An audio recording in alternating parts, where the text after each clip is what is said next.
The gardener and the rose bush. There once was a gardener named Eli who came across a beautiful rose bush. Its blooms were radiant, and he admired its beauty every day. Determined to nurture it, he planted it in his garden and spent hours watering, pruning, and speaking softly to it, believing his care would make it flourish. But no matter how much Eli tried, the rose bush did not bloom as brightly for him as it once did in the wild. Its petals began to fall early, and the plant seemed distant, as though it missed something Eli couldn't give.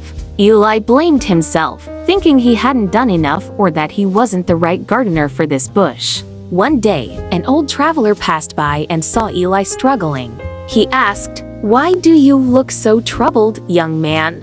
Eli explained his devotion to the rose bush and how it refused to thrive, despite all his efforts. The traveler smiled gently and said, "Perhaps it's not that the rose bush doesn't love you. Perhaps its roots are meant for another soil. Some plants simply grow better in the wild or with a different caretaker. It's not about your worth, but about where it belongs." Eli felt a pang of sadness, but as he let the thought settle, he realized the truth. So, with a heavy heart but a newfound understanding, he dug up the rose bush and placed it back in the wild, where it thrived once more. Over time, Eli found other plants that flourished under his care, plants that rooted themselves deeply in his garden, blooming brighter than he ever imagined. The lesson here, Joshua, is that love can't always be cultivated. No matter how much we care, if Binta doesn't return your love in the way you hope, it doesn't mean you lack worth or value. It simply means she might not be the person who's meant to bloom in your garden.